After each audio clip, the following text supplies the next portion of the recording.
called it like the 55-5. Something that's readable at like 50 feet away and a 5 feet away rule, and then the 5 inches rule. First you get the big overall like diagonal layout.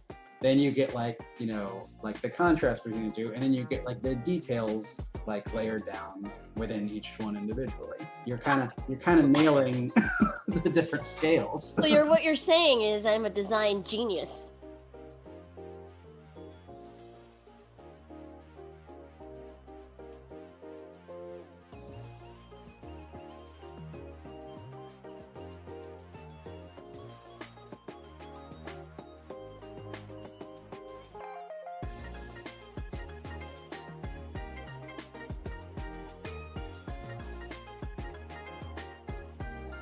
Welcome to Attack the Pantry, the musical. Finally. Finally. Yeah. There you go. I'm not gonna, I would join you, but I don't want you to lose viewers. No, it's all right. They brought this on themselves by redeeming the sing-along. What hath you wrought upon us, few bad dudes? You gotta give it up for a few bad dudes. They're gonna make you sing. Y'all, this is the first time that I've had to do this. And maybe I don't have to keep going up. I can go down. You can always go down. Oh, see, wonderful. You have a wonderful singing voice. Many in my life have disagreed. No, not at all. But... okay, so you're here because we met through tabletop stuff, but yeah. I wanted to invite you because you worked in restaurants for a while. Yes. Last time on the show, we talked to Joe Laporte about his sweet tooth and strange sodas. 10 years. That's an accomplishment, y'all. I know. Marriage is a lot of work. It's a choice. It's a choice you make every day. You make the choice every day. You make it every day. You wake up and you're like, I guess we're doing go, this but another we're not. day. We'll do this one more day. One more day. And every one day you day do that. more.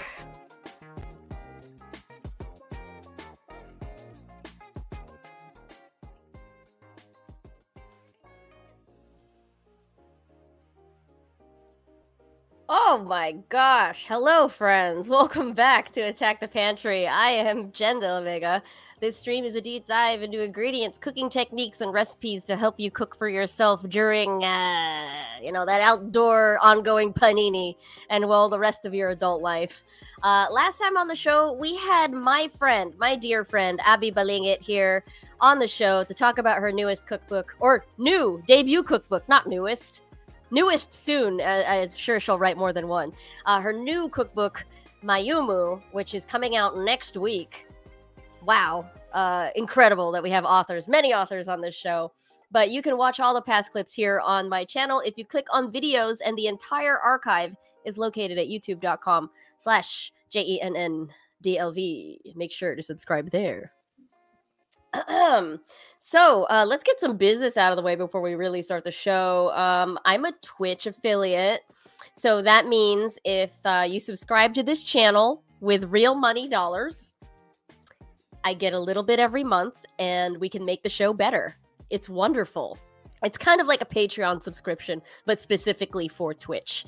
But if you want to get around that, if you have an Amazon Prime account, you can gift a free subscription to your favorite creators every month. So hopefully one day that is me. And if you want to participate in the subscription program here on Twitch, you just click that purple button that says gift a sub, and you'll get a little crown next to your name in the chat. Super cute. There are lots of really good links to get to know me. If you click on the About tab below the video here, it has links to the Patreon, the podcasts, plural, as well as websites and other things. So you can follow me all around the internet. Hooray! But let's get to the show. Please welcome my guest today, Teresa. Hello. Hi. Say hello to the internet. Hello, internet. Hello, internet. So happy to be here. Hey, I'm happy to have you. Could you please introduce yourself, tell the folks what you do, and where you're located? Yep. So I'm Teresa. I am a recipe developer and writer and baker and owner of At Heart Panaderia, which Woohoo! is in Atlanta, Georgia. Yay! Which is a micro bakery / pan dulce pop-up / cottage bakery. So Cute. You said a lot of vocabulary words that I think we'll dig into later. very excited too. Very excited too. Oh man. How do we know each other? When did we start interacting with each other? I don't even know, really. Probably Twitter would be my first guess. I think so. A lot of mutual friends on Twitter. So yeah. I think maybe like I thought your food looked amazing. So I was thank like, you. Olive. Yeah. Exactly. And your cakes and your conchas look amazing. So I mean, it's mutual love on the internet, really. I love that. I love and, that. And if I may, also a mutual annoyance with the industry. Yes. Yeah. I think that is that apparent. I think that both of us are pretty outspoken about these things. I have some opinions. Yes, we have. You and I have opinions, and they align. Right. Thank God. Thank goodness. Otherwise, we would have a really weird show. Very, very weird vibe in the show. Right. Very weird vibe. Well, I'm excited to talk to you about baking, among other things. Yes. But let's just get right into the show and tell part of the show. Yeah, I can't wait to see what people have. Yeah. So I always pad the beginning with things I do. So might as well. Yeah. Might as well. We have eyeballs. We have eyeballs. Yeah. So today actually is a new episode of Culinary Word of the Day, which is my very short podcast. Right. That is out everywhere. Today's word is Finnish. This was a difficult word to research because I think anecdotally, a lot of people use this word in recipes, but no one has really written a culinary background of why we use finishing touch as a word in a lot of recipes. Okay. So there's a lot of subjectivity in today's episode, but something to think about. How do you finish your food? Right. That is a very good question. I honestly had not thought much about it until just now. Oh, there you go. You see? This week on Patreon, we have harissa chickpeas. And something that I was thinking about that you might have opinions also about. Right. You publish recipes. I'm also a recipe developer. Pictures are usually a thing that people ask for, but do I really need to publish them if I give you a recipe that works? Right. For me personally, I know that it helps to have a visual for me. Sure. Learn things. So whenever I'm thinking about a recipe or writing a recipe, I try to think about the things that I want to see in a recipe as well. Yeah. So for me, a picture is always helpful. A video is helpful, but I know that like video work is insane. It's like much more work. Costly. Costly as well. Just like buying like say you live in a condo in Atlanta that doesn't get a lot of light. So you have to buy like a table to sit by a window to film things, and it's like, it does add up, I guess. So yeah, definitely get it. Yeah, well, all that to say that today's recipe doesn't really have a picture until I make it again. But we also had a culinary question there was a recipe for lentils and sous vide ham hocks. So Brian G asks, what would you replace the ham hocks with for those people who don't eat pork? Is there a good substitution? And my answer was duck. Yeah, sous vide duck and lentil soup, I think will accomplish the same thing because you really want the duck flavor and the fattiness to be infused with your lentils. So that is important. Yeah. So that's this week's recipe. I also make the hot dogs at a local bar, or I make the hot dog toppings for the hot dogs at the local bar. Right. This one is called the Mustard Combat, which is pickled mustard green and white onion. Ooh, that sounds delish. We always do game-themed hot dogs because it's a video game bar. Okay. That's very interesting. And this is the last call because I think we only have 6 left. Folks, if you're going to be there, I'll be there tonight. There you go. If you're hungry later. Yeah. We will be restocking the Devil May Curry, which Ooh. is a play on the Devil May Cry game. Yes. So that one is curry ketchup with red pickled onions. Nice. It's very yummy on a hot dog. Anyway, Yes. enough about that. Oh, this channel now has merch. I have these pixel eggs. These are now stickers and a jacket that you can get if you are really into it. That's very cute. It's so cute. When people subscribe to this channel, you get access to a set of emoji, or they're called emotes, and mine are all eggs. These eggs specifically. And so people can buy them as stickers too. Nice, nice. Love it. Hooray! Merch. We always love merch. I know, we love merch. We love merch. Try all avenues of trying to get paid. Okay. Make this life happen. Oh my gosh. Great. Whatever it takes, you know? For folks who want to participate next week, you can send your photos for show and tell to me on Instagram or Twitter. You can just tag me at Randwitches. I know it doesn't match my Twitch channel, but I'm telling you now, that's what the username is. This was an unfortunate accident, but this is from Diego G. Very sad. Who is very much into making pizza at home. And he still says that he's very, very proud of this. Because, I mean, look at the underside. I was going to say, it looks like a beautiful crust. It's very unfortunate that it's on the ground. I know. Do you see that freaking bubble in the middle? No. That's my favorite slice. Yeah, right there. That Bubble. little triangle right there. Yeah. You know, that little bubble. Oh my gosh. Beautiful. Beautiful crust. Heartbreaking, I know. Ooh. Are you all right? Sorry. Okay. It's all good. I'm known to cough a lot on this stream. Allergies in Atlanta are terrible every year. Oh, they're the worst for me when I go down there. I can see the pollen. Yeah. Like, I can rub it on my skin. I'm like, no. I've never had allergies until I moved to Georgia. So yeah. Oh no. That's like me in New York too. Yeah. Oh my god. This bread is from Shy. Wow. I Look love at it. that. Look at that crust. I know. Golden brown, everything you want. In text, Shy also said that he made 8 pounds of pulled pork as well. I mean, Very ambitious. Hell yeah. Very ambitious. I respect it. Oh, and a happy belated birthday to you, Shy, as well. Yes. Happy birthday. Yeah. Birthday bread. Birthday bread. This is from my kitchen. Did some 5-spice duck with homemade bao buns. I've never done the bao buns from scratch before, and they turned out great. Awesome job. Very beautiful. Thank you. The only piece of advice that I can offer with this is if you're going to be steaming in a rice cooker device, there's usually a steam vent. And sometimes the condensation gathers around that steam vent. And so if a bun is underneath that one, it will get rained on. Right. And so we'll ruin the rise. Right. Oh my goodness. I've not done that.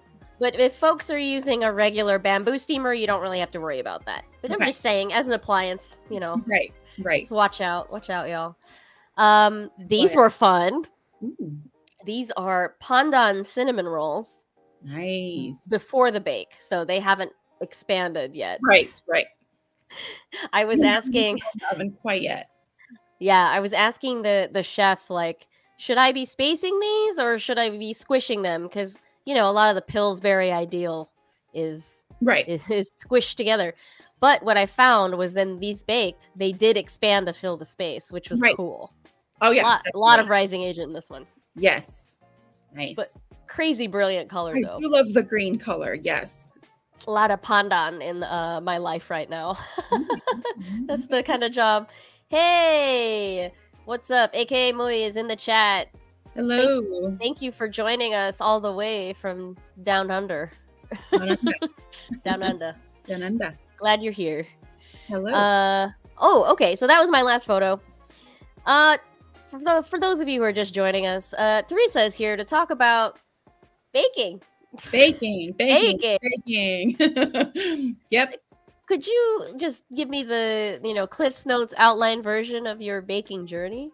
Yes. So baking was something that I did from a very early age with my mom. Oh, Yeah, so it was very home-based activity at first. My mom would bake Christmas gifts for people, like cookies, and she would do like boxes of things. And so she would force me, I would say, because I did not want to do it. She would make me help her, like roll out doughs and bake cookies and mix doughs and that kind of thing. So as much as my teenage self hated it, it clearly made a very big impact on me. yeah. Very thankful now, all these years later, that I did have that experience, because I think it does kind of like make my job more meaningful to me as well. So That's fantastic. yeah. So baking, I'm in my late 30s now, and baking is not something that I have always done. I had a lot of jobs, a lot of crappy jobs, a lot of service jobs, and baking came into my life much later. And so I'm a baker. I'm baking almost every day. My life is baking and ovens and timers and Fun. Yeah. And you did not go to culinary school or anything like that? Not. I barely went to college. Yeah, I dropped out of culinary school. Yeah. So don't worry. I never really felt that bad about it because it's just not for everybody, and Agreed. I knew pretty early that it wasn't for me. So, but I have spent a lot of time baking. I mean, even when I wasn't trying to do it for like an actual job, I was always baking. I was always making cakes, and so I'm constantly baking. Yeah. Fantastic. I love that. And you also write, and you are in the weeds of making recipes for other people, other publications. Correct. So you said a lot of words earlier that I think people would want to know more about. So you said micro bakery and cottage bakery. Right. So what are the difference between those two things? I don't think there's actually like that big of a difference. I think a cottage bakery is more of like the legal term, but like a micro bakery is just a bakery that makes things on a micro scale. It's usually people who are we're either baking from home or baking from like a very small kitchen. And the goal is not to produce as much as possible. The goal is, I'm only speaking for myself at this point, but Sure. The goal is to just bake on a smaller scale what I would bake if I did have like a brick and mortar or something. But it's an ingredient forward approach because I try to use, very Georgia based ingredients. I try to use, things that are in season constantly. So I'm constantly just inspired by what's in season and what's happening around me. And so I think I'm getting a little bit off track, but a micro it's wonderful. that bakes on a small scale. Yeah. And I think there's a cool flexibility about your choice of running it this way. Yes. Because you're not beholden to quotas, or you're not beholden to distributors or like grocery stores and things like that. So you don't have these like high pressure I mean, you do. I'm sure you have some high pressure moments, but it's not economic. It's not like coming from above, Right. So I'm my own boss, which, after working those terrible jobs, all throughout my 20s is, such a breath of fresh air. And I have like such a deep sense of peace about it, which oh yes, 40 in a couple of years. So I feel like, things are really on track for that. But so I do have a lot of freedom in how I approach things, and like I don't know, like what goes on the menu, like I have total and complete control over that. And so it's great. Could I be making more money? Yes, but at the end of the day, but at the end of the day, I answer to no one. I think I tweeted about this actually. Yes, you did. I answer to no one, and that's like really important to me. And it's also a privilege I have. Like I you know, I have had a lot of really crappy jobs, and you know, my fiance, he, you know, he has a normal job. He has a normal person job and, you know, the job pays him well. And so I'm able to do this because I have that support. And I try to always like talk about that, because I don't want it to come across as like, you know, I'm, you know, just only doing this like based on talent or something. It's like, you know, I have a lot of support and I'm able to do this, you know, because of that support. So yeah. Transparency is very important. Yeah, it's important, and I think that people forget it sometimes. You know, when they're writing the narrative about themselves, it's kind of like a weird ground to stand on if you don't have that level of supportive partnership. Look, it's my friend Tracy is in the chat. Love a supportive partnership. Look at that. I couldn't do it without that support. So yeah. So, and I think that is kind of like why people like take to like the bakery a lot, because it's like, I think it's apparent that there is a lot of heart, you know, literally behind things. Not to be corny, sorry, but yeah, there's a lot of heart behind things. So is that where is that how you came up with the name At Heart? No. So when I was thinking about doing like a bakery thing in 2021, I was just you know, thinking about conchas, and like I was thinking about my grandparents a lot. Oh yeah. I was thinking about them. I was thinking about home a lot. I haven't been home in a lot of years, and so I was thinking about, my grandfather has like a notorious sweet tooth, and so he's like the kind of grandpa who will like hide bags of oh candy. my god, I love, right? Yeah. And you wake up in the middle of the night, you see him like sneaking it. You hear like the crinkle, right? Yeah. I'm like, what are you doing, Grandpa? So yeah, cute. And you know, conchas just remind me of him because he loves them so much, and so I was like, you know what, I'm gonna try to learn how to make conchas so I can like impress my grandpa. Yeah, so. I love that. Let's actually fast forward there. So we have some pictures of the work. Yeah. My work. Tell us what we're looking at here. Yeah, so on the left, we have a masa concha, which was a recipe that I developed for Hacienda, which is a masa harina flour company. And so they approached me like about doing a recipe, and I said yes, of course. It was a great opportunity. Yeah, so that's a concha. And for those of you that don't know what a concha is basically like a brioche, like bread roll that is topped with a crunchy cookie topping. And the crunchy cookie topping is basically a blank canvas for whatever you're craving or thinking about. And so that's a concha. I love. Oh my gosh. And it looks like you have multiple flavors in the box there on the right. If I remember, I think the conchas are chocolate, hibiscus, and probably like a spiced concha, I think.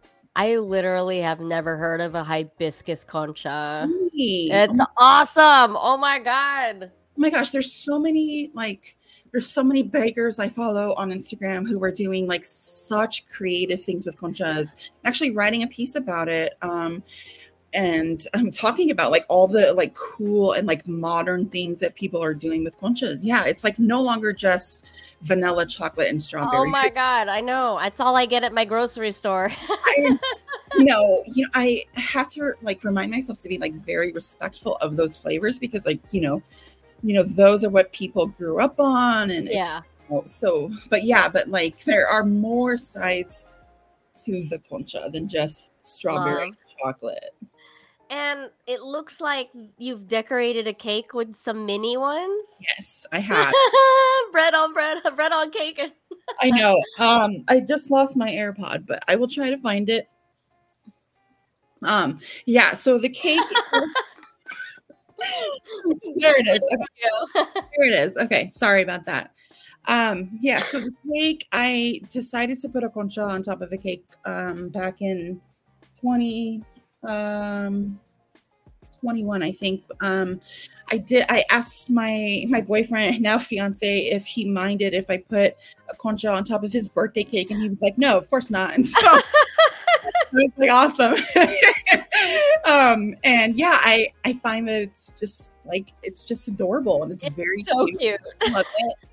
And I make like the tiny little conchas to put on top of the cakes, and yeah, it's just cakes.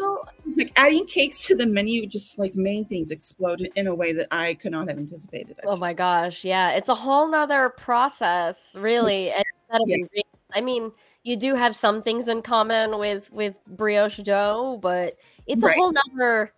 You know, you have to wait for the damn thing to cool down. There's lots of like steps in cake making where things can go terribly wrong. Yeah. And yeah, I have had an experience at every one of those steps, I think. I've been making cakes for so long, and you know, I only felt, you know, like ready to make cakes for people not in my family like last year, like, you know. Yeah, I remember when you started announcing it, and I was like, whoa. Yeah. But I've been making cakes just like on a like personal like basis for like about 10 years, and so it's taken me 10 years to practice to get to a amazing place where I feel like, you know, I'm able to make them for strangers and yeah. not. let's take a look at a few here. Yeah. My goodness, you've got your rectangle sheet. I love a sheet cake. I love a sheet cake. I really don't like when people speak badly about a sheet cake or down or derogatory about a sheet cake. Yeah, sheet cakes can be chic and elegant, I think. Too. Yeah, I served, well, it wasn't my cake, but at the last wedding that I catered, they wanted sheet cake specifically. So it's having a comeback. I really think so, yeah. Do you remember the flavor of the one on the left? It's okay if you don't. I don't. I made so many I don't. I want to say that the buttercream though is maybe like I don't know, maybe just like a vanilla bean, I think. So, and cute. I make a vanilla bean meringue. So like I scrape the seeds out of the bean directly into the egg whites, and then yeah, it's great. Yum. Yes. Yum. I love that you use so many flowers. Yeah. It just looks so alive. Well, you know, the flowers do all the work, basically. You put flour on top of, you know, a nice looking cake. It takes it to a whole nother level. So well, I gotta say though, I have tried to ice a cake. You know, I let the damn thing cool, and I tried to ice it, and it's extremely difficult to get it so smooth like this. Yeah. It's difficult. I have a couple of tricks. It's not, you know, I didn't invent this. This is something a lot of bakers do. But if you are trying to ice a cake and you want it to get like very smooth, dip like a offset spatula into hot water and then spatula around the cake. Or I do this sometimes where I put the actual the bench scraper like over a hot flame. Second, and then I'll scrape it around like that. Like really does the trick. I had no idea. Doesn't always work. Sometimes if your buttercream is like too cold or something, it's kind of impossible to get, you know, a smooth line. So. Wow. I mean, I've only started to like really pipe things in the last year. Oh, really? Okay. I'm not a baker, so I'm only doing it because it's in the cookbooks that I'm working on. I didn't realize that you. Oh no, I am not a baker. For some reason, I thought you were. For some reason, I don't know why. And no. I mean, it's nice that you do think that, and that maybe some of my stuff has been presentable enough. Right. But my background is mostly barbecue, so right. Which is very funny. I'm like, yeah this tiny girl is gonna be in front of the fire for like 40 hours. I would trust you with my barbecue meat. Yeah, so. yeah. I've eaten a lot of barbecue and served a lot of barbecue. That's my thing. That's my thing. Cakes. Okay, nice. On the other hand, I can count on my hand how many cakes I've made. I've made 3 like 3 fully like iced and decorated, and one of them was two layer. Okay. 2-tier, I mean. 2-tier. Oh, okay. Yeah. I just did my first 2-tier cake on Saturday. Right. It's here Yeah. on the right. Yes. Beautiful. Love that cake. It was for a 1-year-old's first birthday. What? It wasn't like a wedding cake or anything like that. It was for a little baby 1-year-old. Oh my god, cute. First fiesta was the theme of the cake. Wait, what was it? Did you say? First fiesta. Oh, that's so cute. I know. When I think of fiesta, I think of colorful and bright, and so that's what I tried to do on the cake. And What flavor is this one? the cake is a funfetti cake. Ah! Yeah. And then the filling was a cara blood orange and lemon curd. And I know it's so good, so delicious. And then the buttercream is just again a vanilla bean. Lovely. Delicious, yeah. Just lovely. Oh my gosh. You have the whole dowel like thing in the middle too. I have to tell you, I was terrified. The night before, I couldn't even eat dinner. I was so no. It was like, for whatever reason, I could not believe that the dolls were going to do their job. And I thought that like stacking cake on top of cake would just make the whole thing collapse. Oh and my so, god. Yeah, It is scary. But I did it Saturday, and it's one of my favorite cakes, I have to say. It's really, really cute. Thank you. And you know what, though? The first birthday, they take so many pictures, No. especially when they're blowing out the candle, the first cake. Right. I have photos from my first birthday, and the cake is the biggest centerpiece thing.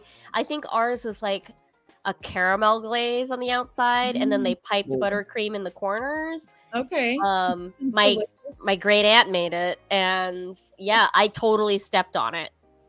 There was like a whole photo series of like, you know, enjoying the cake, and then like, oops, she stepped in it, and then I started crying. You know, obviously. Fine. I think that's I don't feel too precious about my cakes once they're in the hands of the customer. Like whatever the customer wants to do with it, I'm totally 100% like, throw it off a balcony. Totally 100% get it. You know, are not like cakes. Cakes, yes, are like cakes are art, I guess, but like, you know, at the end of the day, cakes are something that are supposed to be eaten and like devoured and enjoyed with your friends, and like not supposed to last forever. And I think it's just a good reminder about like life in general. Like, try to have fun while you're here, basically. That's beautiful. I very much was not a cake person for a while. And I think it was more that cakes were a little too sweet or like overdressed or had too many things on them. Right.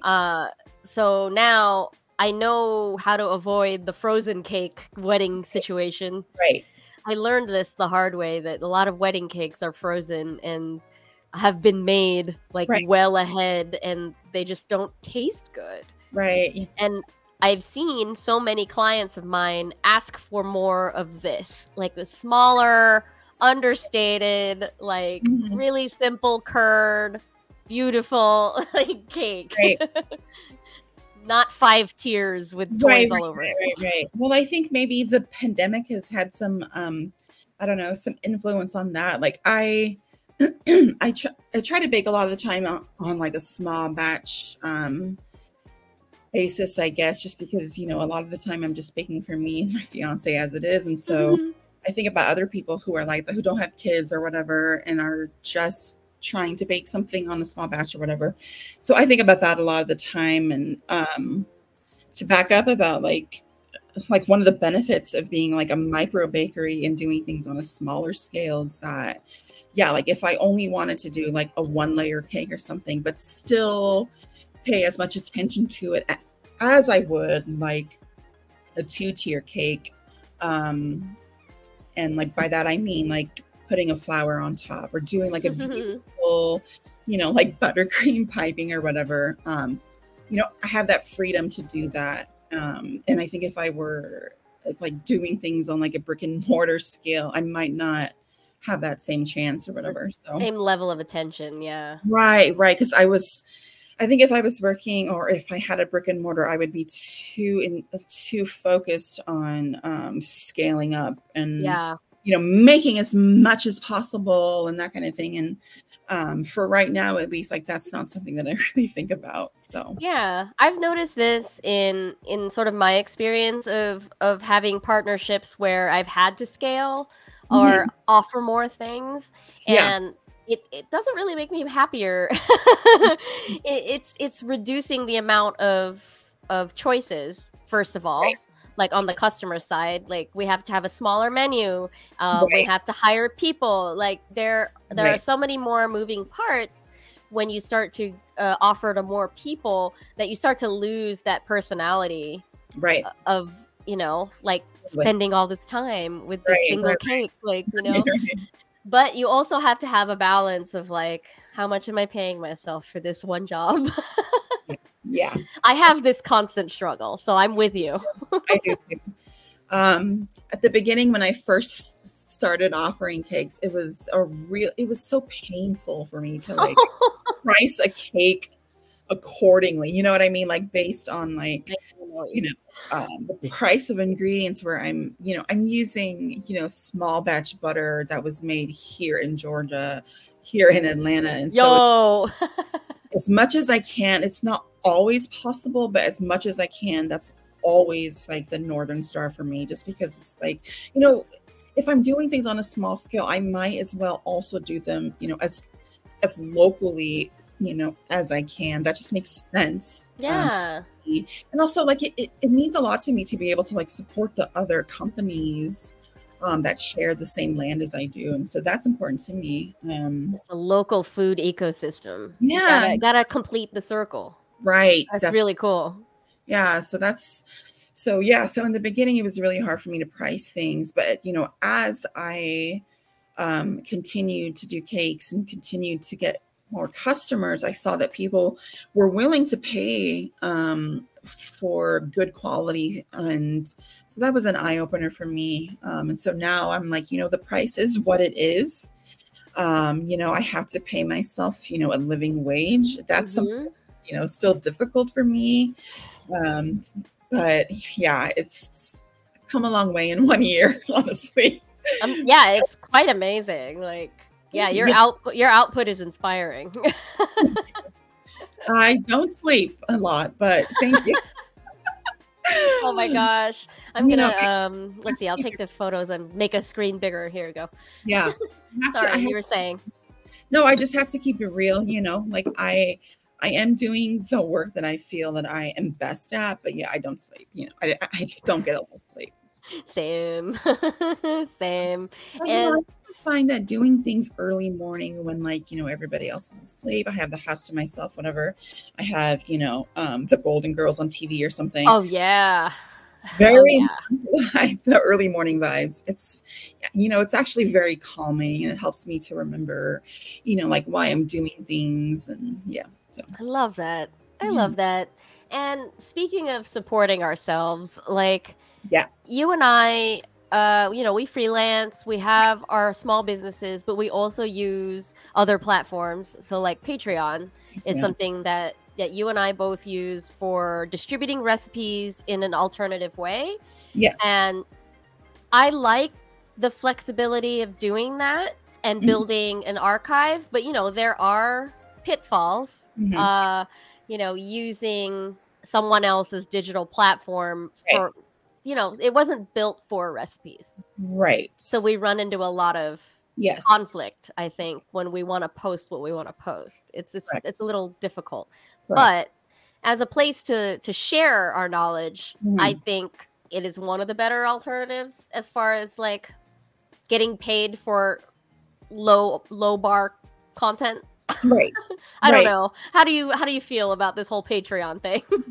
Yeah, for me, Patreon was a response in 2022. Yeah. 20, time doesn't mean anything, but 2022 Patreon was a response just to me needing to make money. Yeah. To doing things that I knew I was good at. In 2020, when the pandemic hit, I was working in a grocery store doing merchandising. It was one of the worst jobs of my Oh my gosh. then the pandemic hit, and I lost that job. Oh my. And yeah, I spent the rest of 2020, I think, in kind of like a shell shock. But I had to think, I had to do something. I had to make money somehow. And I was back when I first moved to Atlanta, I had done some freelance stuff for like Vice and that kind of thing. So I had that to fall back on. Not that it was really that, like stable of a. Yeah, it's a slow start there on Right. Patreon. But I had connections. I had people who I could email and that kind of thing. And like, so I started doing recipes, and I forget the question. I'm very sorry. Oh, just like your experience with Patreon, like as a food person, because it's not made for us. Like, right. So in 2022, I had the option either. Well, to me, I felt like I had the option either to going to Substack or to Patreon, and I chose Patreon. I don't know why. I think I decided to not do Substack. yeah. And in a way, I feel like it kind of boned me, just because it's very easy to get people to sign up for something free. It's much difficult to get people to sign up for a recurring charge. And so right now I have 126 subscribers. That's pretty good. For a food Patreon, where like you were saying, like, food and recipes are not really like, like seen a lot, I guess, on Patreon. But yeah, so there's 126 people who have a recurring charge for my recipes each week. And, it means the world to me, because, it's a big chunk of my salary. I won't say salary, but of my income. And yeah, so Patreon, it's a learn as you go kind of experience for me. I don't have experience, like working on a subscription based site or anything. So it was very much like, well, let's see if this works. And if not, we'll change course or whatever. Yeah, but Patreon has its ups and downs. They take a big chunk of money out each month, as you know. And yes. Yeah. And there's an option for there's like a feedback tab when people unsubscribe, when people choose to end their subscription. And sometimes people think they're talking to Patreon, but I end up getting the message. Oh no. I'm like, yeah. Oh, that's awful. It's difficult sometimes.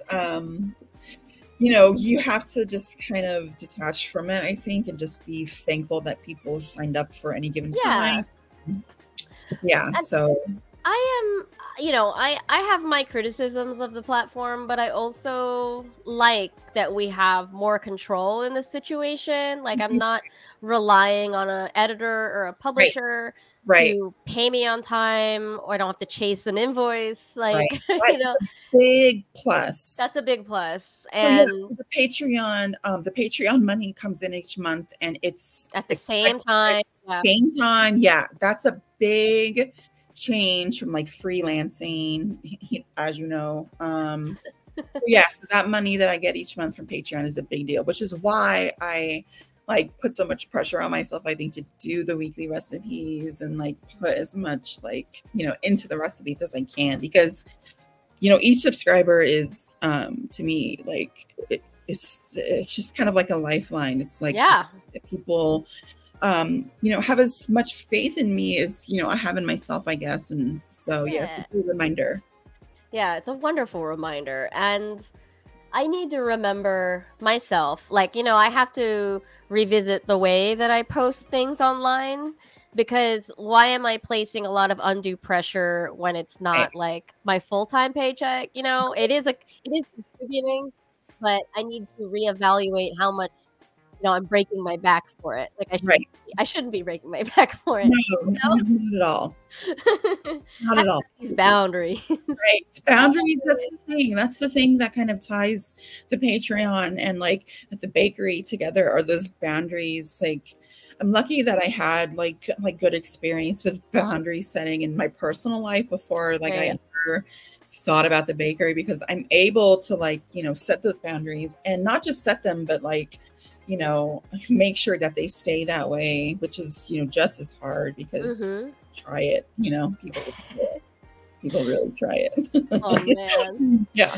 Yeah. So currently with At Heart, are you sticking to a specific day or schedule, or is it kind of just check my social for, you know, the next drop?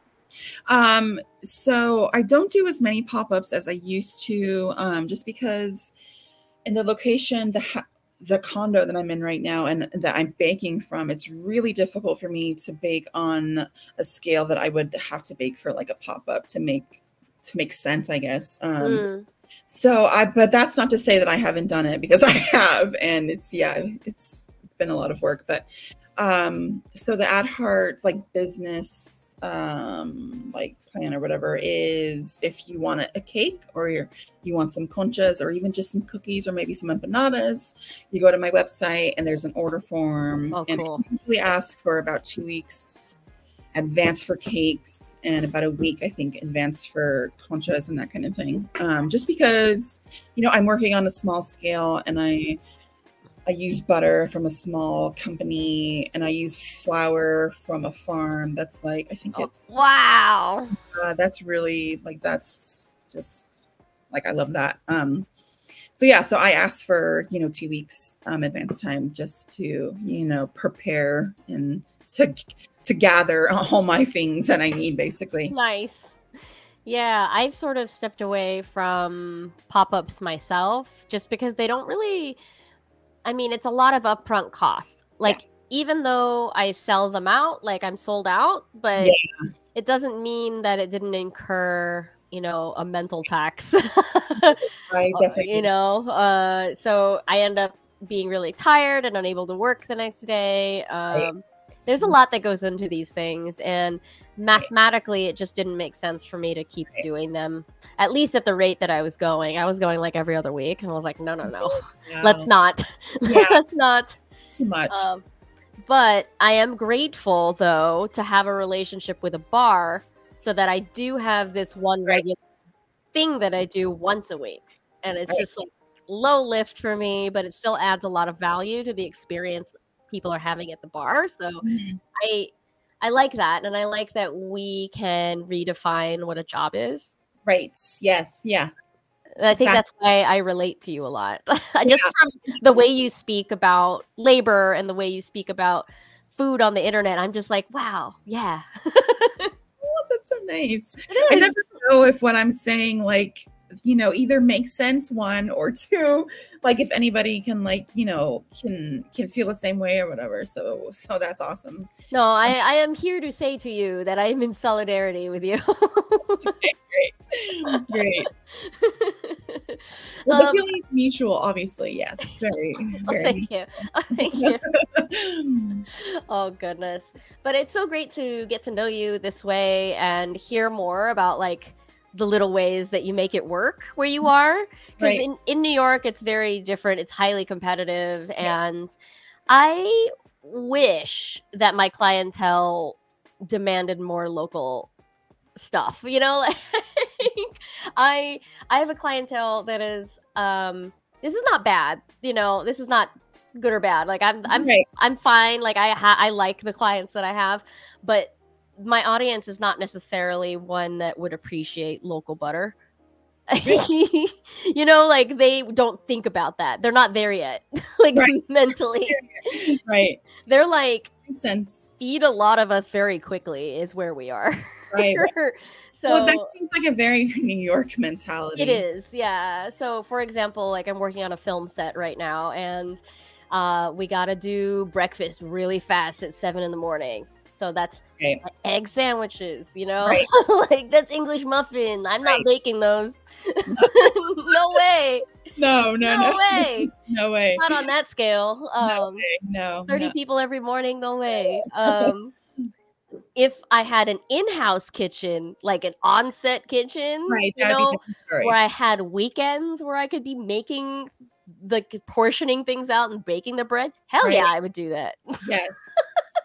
It really does a lot of the time just boil down to like, how much space do I have? Yo, yes. You know, I have a tiny kitchen, and I'm just not physically able to produce as much as I want. Yes, exactly. So it's very confining. but at the end of the day, it like forces you, I think, to be creative and like see things in a way maybe that like you might not have seen if you did have enough space or have the pantry needed. I tell you, we're on the same wavelength. I also have a very, you know, limited kitchen. Yes. I have one of those rolly carts, so I'm like, use the cart for everything, you know. Constantly rolling the cart around the condo, staring. Yeah, me too.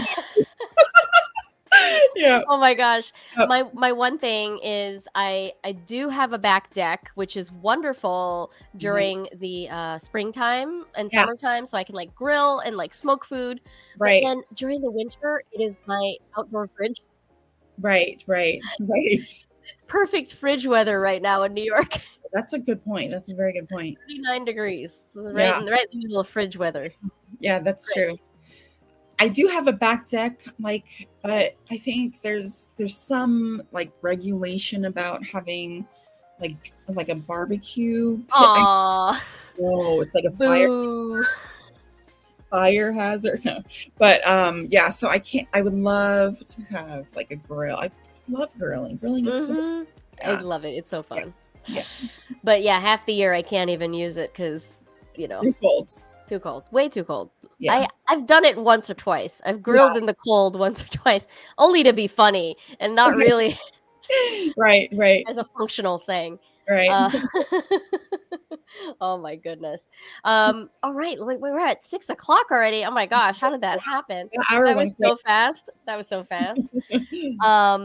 But you know, as we near the end of the show, would you be down to play a little chopped game with me? Yes, let's little go. Chopped. Folks, if in the chat, if you've not participated before, let's pretend we're on Chopped, the TV show. If you don't know the show, there's this basket with 4 mystery ingredients in it, and the chefs have to use it to make a dish. And so in my version, there are no wrong answers. And the purpose of the exercise is to think about how far your ingredients can go and maybe inspire your next meal. I don't know. Let's go, chat. Give us some ingredients and go ahead and shout them out.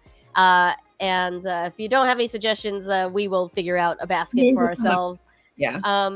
But folks, imagine you have all the time and tools that you need. Like there's no ominous 30-second timer above our heads. There are no limitations. No limits. No limits.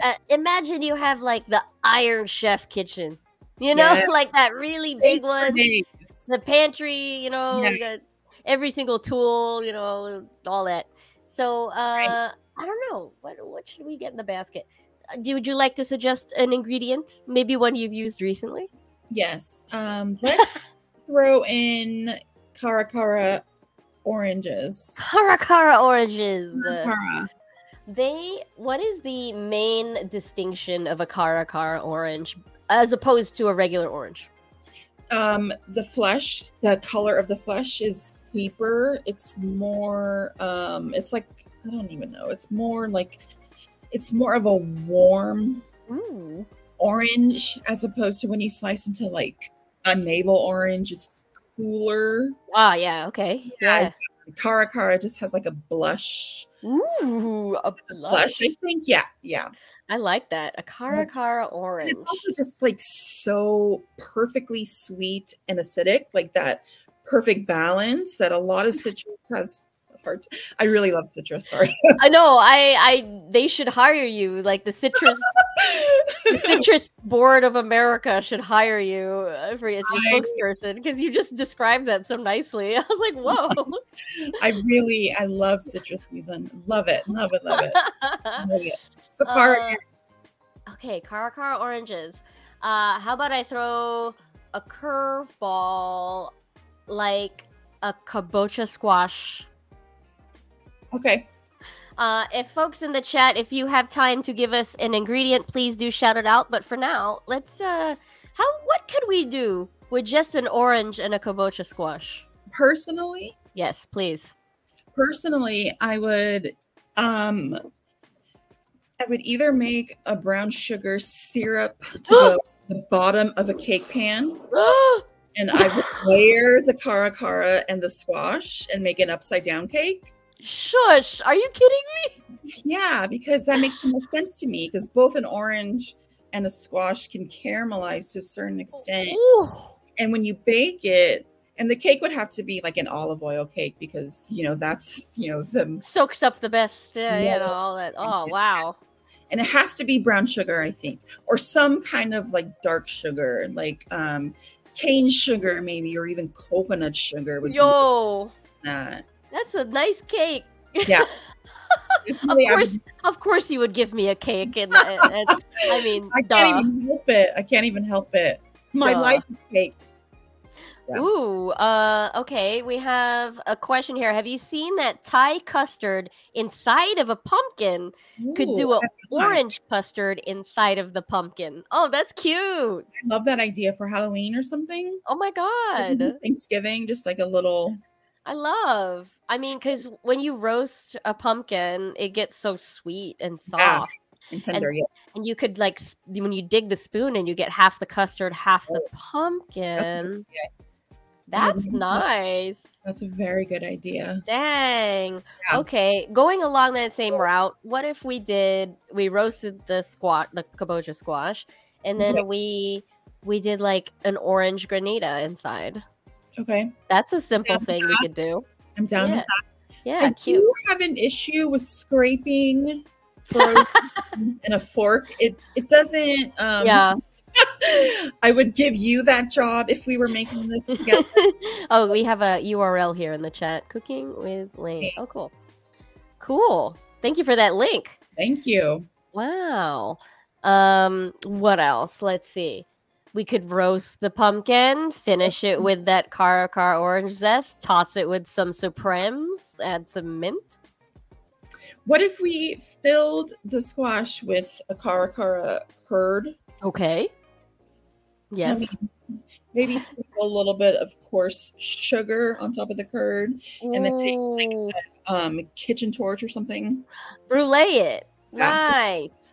That's a cute. Just a light brulee. I like it. I like that idea as well. What if we did, I'm trying to think, drinks. So what if we did like Yeah. a roasted pumpkin smoothie? Yeah.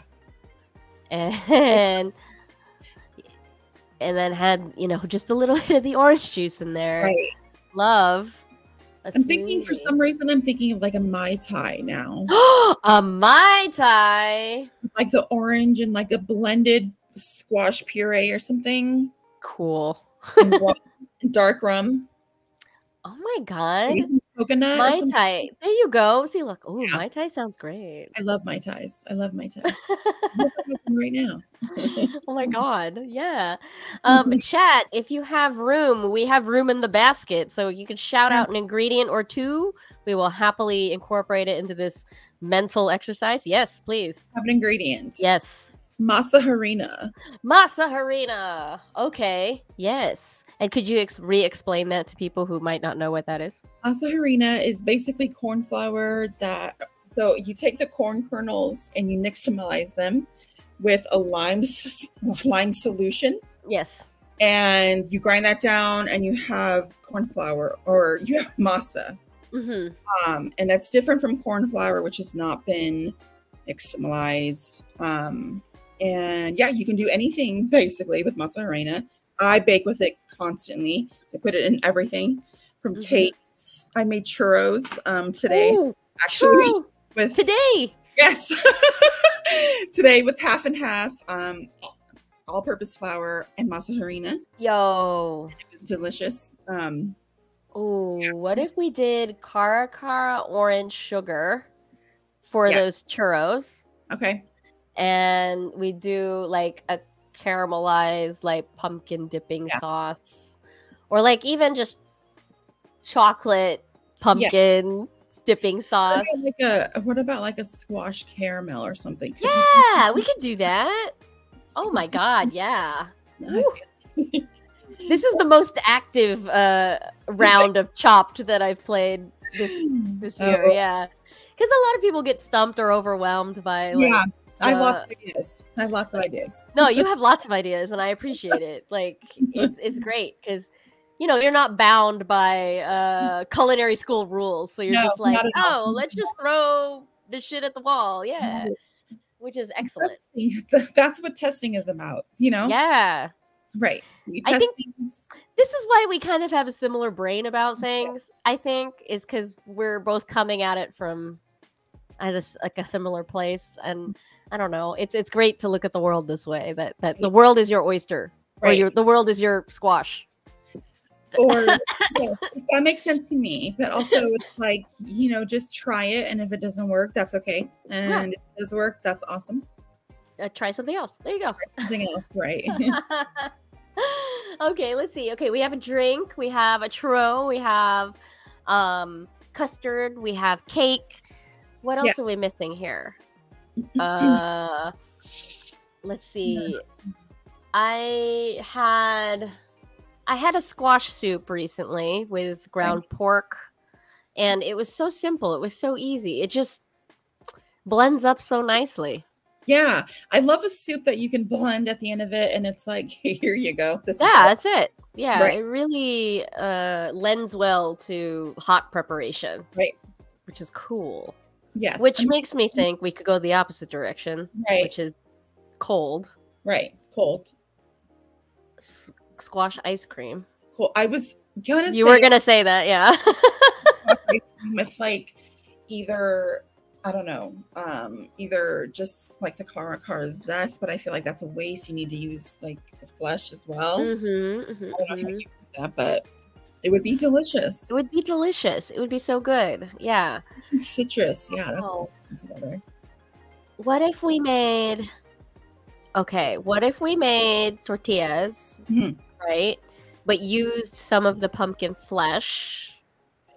You know, we have like these pumpkin tortillas that are a little bit on the thicker side. Okay. And we make those into chips.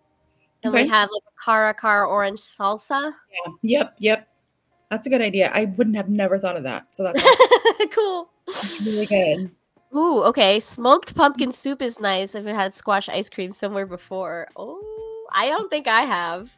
I don't think not yet, at least. I have an ice cream machine. We can do this. With the squash and the cream and an ice cream. Yeah. Yum. Wow. So many cool preparations. Yes. So many possibilities. And I think that's where we're coming from here. I think that both of us have this very kaleidoscopic view of food. But totally different backgrounds and cuisines, which I think is even funnier. Right. I think so too. Okay, what else? Okay, so for folks who are just joining us in the chat, we're playing a pretend round of Chopped.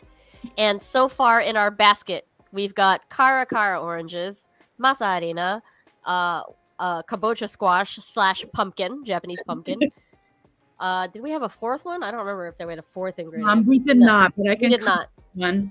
I mean, if someone in the chat would like to shout out one more ingredient, we will include it.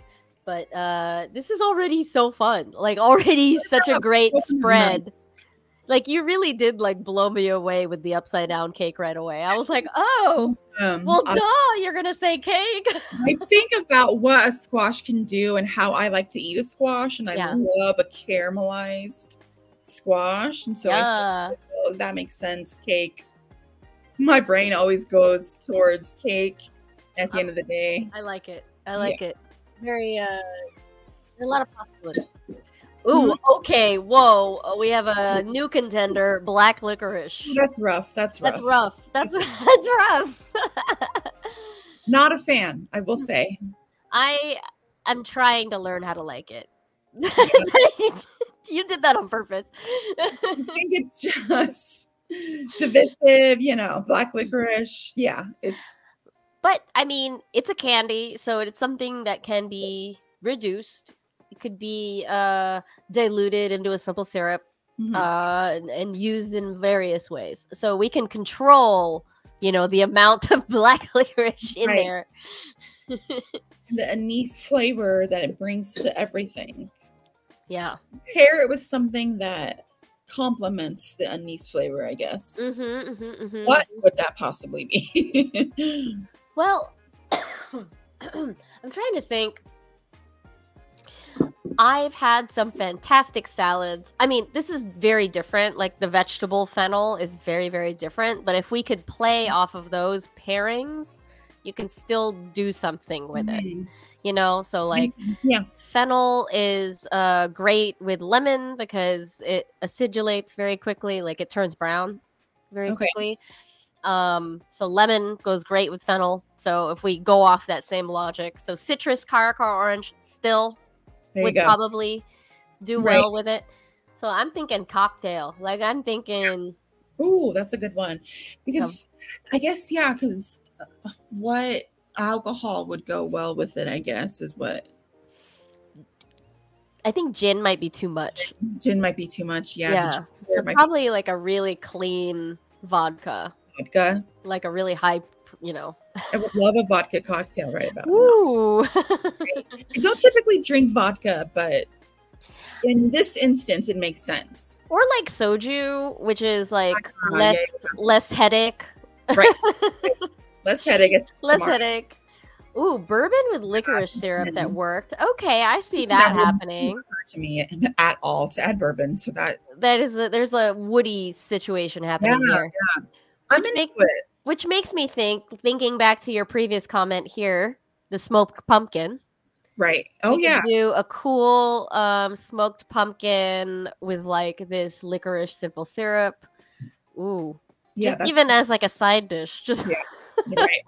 smoked pumpkin with a licorice syrup. That sounds great. That sounds really delicious. I'm trying to think what else. I think a lot about seeds. Like caraway seeds and fennel seeds go well together. Yeah. Like what else goes with licorice stuff? Could you add it to like maybe a hush puppy? Cool. And Yeah. spice the hush puppies with maybe the batter. Yeah. Yeah, I don't know. Yeah, because I mean that would give it a little bit of a bitter note with the sweet of the hush puppy. I think that'd be all right. I think so. Yeah. Trying to think. Okay. So I've cured fish before with a little bit of Pernod, which is licorice liqueur. So Yes. that makes sense. So if we cured some salmon, I'd be down with that. made some A little squash. toast or baked- something. Yeah. I'm sorry. What did you say before? Like a little toast or something. Yeah. Yeah. That's cute. Cured salmon. I mean, you got to counteract it with something that's fatty, complementary spices like coriander, sesame, It's funny nigella. how our brains work because you're always thinking something savory. I'm always thinking something. You're thinking, yeah. We're going in opposite directions, but Right. Just imagine the menu that we could create together if we ever work together. very large. Would it be 9 course? Yeah, too much. Too many options. Too many. Too choices. much, which is just enough because Right. that's how I am. Me too. That's hilarious. What else? I feel like we're on the tip of something here. So anise is also in a lot of East Asian cooking. So like Chinese 5-spice has star anise in it. So we could very well make a liquid version of this Right. with like cinnamon, peppercorn, Right. clove. Those Clove. all go together. Okay. It's all very warm.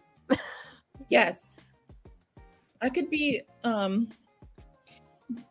Oh, pumpkin bread. We haven't even said that. I was just gonna say actually. Anywhere that you would use like a pumpkin spice or something would be like great in that. Oh, def. Yeah. Yeah. Like, Ooh. clove is always, it's always a good indication. Oh, and the orange peel too. Yeah. and the orange peel. The Orange cara. peel classic with like pumpkin spice. Oh yeah. Oh my gosh. What other desserts could we do? We could do like a pumpkin flavored blondie. Blondie, yeah, with Oh. lots of, or even like an orange glaze on top. I know blondies like typically don't have a glaze. Don't have a blade. Yeah. But you're gonna add one anyway. This is a game. This is a game. Do what we want. We answer to no one. Yeah. I love a glaze on top of like a blondie or a brownie. Yeah, Ooh, I like. Oh my gosh. yeah. What if we did like a sandwich cookie? Okay. Yes. Like we did maybe a chocolate orange on the outside, this pumpkin creme in the middle. I'm down with that. Oh my gosh. That sounds good. Fun. Oh, so much fun. Oh, wow. I didn't know that, that there were so many avenues that we could take. Yeah. Carp and squash and oh, this is what you threw us a curveball, but we actually we caught it. the box, so we appreciate it. Cheers. Yeah, thank you for that. Everyone else who is lurking, or if you're just joining us again, if you'd like to contribute last minute here, we're trying to figure out what would you cook, you know, if you had a basket that had black licorice, caracara oranges, masa harina, and what was the thing? Kabocha squash or pumpkin. Because we've rattled off a lot of ideas, but I'm sure there are so many more that we haven't even hit on yet. Yeah. What about like a pasta, like a stuffed pasta, like a ravioli or something? Oh, yes. Stuffed ravioli. I don't know how I personally would work in the black licorice, but someone else has good ideas. I mean, we don't have to use everything in my basket. That's my rules. Look, we don't have to feel pressure. Preferred to the chopped rules. Just eat it while you're cooking. Okay, that's you. I won't eat the black licorice while I'm cooking. No, no thanks. I'm sorry. I just didn't grow up with it. Yeah, neither.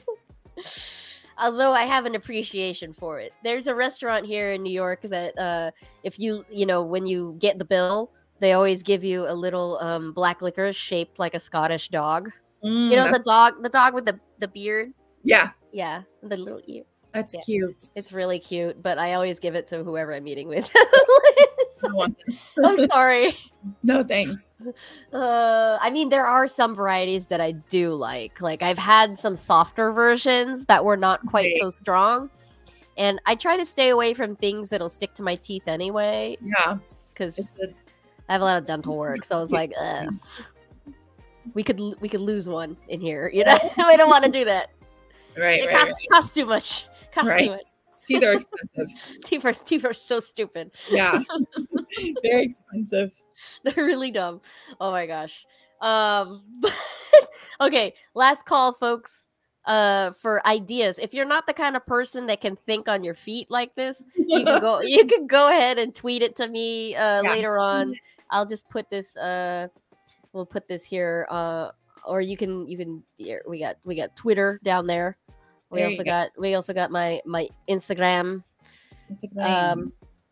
And then Teresa, what would you like people to follow to support you, to get to know you? Either my Twitter or my Instagram. I feel like I'm more of an Instagram girly these days. Twitter's really become a hellhole. Yes. Could you remind me of your Instagram handle? Instagram is @_heart Panaderia. Panaderia. Panaderia. Is this correct? Yes. Yeah. Okay, everybody follow Teresa. Definitely. I've been doing more reels. I've been doing more like video stuff. I talked to a cookbook agent last month and that's great. Yeah, she was trying to give me some advice. You know, the end all goal is of course a cookbook. I'm not shy about saying that or talking about that. Everything I'm doing now is so that I can one day have a cookbook. In service of, for sure. I also operated that way until I work on cookbooks every day now, which is insane. Right. So I need a break. Meanwhile, I would love my life to just be nothing. I would love my life back. So we're just gonna go through your cakes again, just for folks who missed it, and just because I like looking at them. We have these lovely cakes from Atlanta, Georgia. Locally made, local ingredients, 2 weeks notice ahead. You know, at minimum. I can sometimes take like a week advance notice if it's Don't like say that. I can though. I'm being honest. I'm just okay. If it's a slow week, I can. We got conchas. We got a cake with concha on top. Lovely. Yes. Oh, we have I'm guessing you don't ship to Australia. Sorry. Sorry. Anyway, No, sorry. we would love it someday if one of us got funded to go down there. I know. Some kind of culinary sponsorship or Yeah, something. scholarship. I would love to go to Australia. I've never been myself. Yeah, I'd love Neither. it. That way we don't have to ship things. We can just make it for you. It's too expensive. Yeah, I know. One day though, one day I'll get down there. One day. Yes, definitely. So yeah, this is where people can follow you. As for your food writing, where can people find your words? You can find my words, previous work, previous recipes. I also have a blog that I keep forgetting to update, but I will update at heartpanaderia.com. And you can also order, if you're local to Atlanta, you can order things on my website as well. Cute. I love it. Oh man. Do you have any like advice for people who want to try out more baking in their lives? Like, I don't know, something that's really helped you, or a tool or a book or something like that? Yeah, I would just say if you're wanting to do more baking, because you can find recipes on the internet. It's so easy these days. The first thing that you should do, I think, is just read through the recipe first. It helps me a lot when I am reading through a recipe to try and like visualize myself doing the steps. Yeah. So that later when I'm actually doing the steps, it's like, oh yeah, so this is what familiar. Right. So it's already kind of in your brain. And yeah, just keep practicing. I think that, the only reason why I'm quote unquote good at cakes or whatever is because I have practiced a lot, and that's all it is. It's just a skill that you practice. And so if you really want to get good at baking, bake a lot, practice a lot, and then you will eventually be a great baker. Yeah. Have a lot of fun. That's the main thing. Have fun. It's not that serious. You're not performing brain surgery on anybody. It's that said, I completely understand how frustrating it is when you want to bake something great and it doesn't go well, because things cost money, especially now. And so yeah, so I getcha. Kind of fun. Yeah. This is probably my best advice. I love it. That's good advice. So folks, next week we have a new guest coming in. It is my friend Didi Paterno Magpali, and she is a fellow food writer like us. And she's going to talk to us about Filipino food, or, being a Filipino person in the US, like as an immigrant, and trying to find good food. Yeah. So it's going to be really cool. We're going to learn a lot about Texas cuisine, because that's where she currently lives. Nice. So yeah, this is going to be next week, 5 p.m. here on Attack the Pantry. Don't forget, folks, that you can send in photos for show and tell, and we will show them on the screen and root for you. And yes, tell you, please keep going, because that's what it's about, right? Yeah, I'll give you support system. Compliment system. Support system. Okay, cool. I'm going to set us up for a raid. I think we're going to raid my friend Pat. Teresa, if you don't mind sticking around in the backstage area so I can formally say goodbye to you. But everyone else, thanks so much, everybody, for hanging out. And please say hello to my friend Pat, who is streaming right now. Love that. All right. Bye, everybody.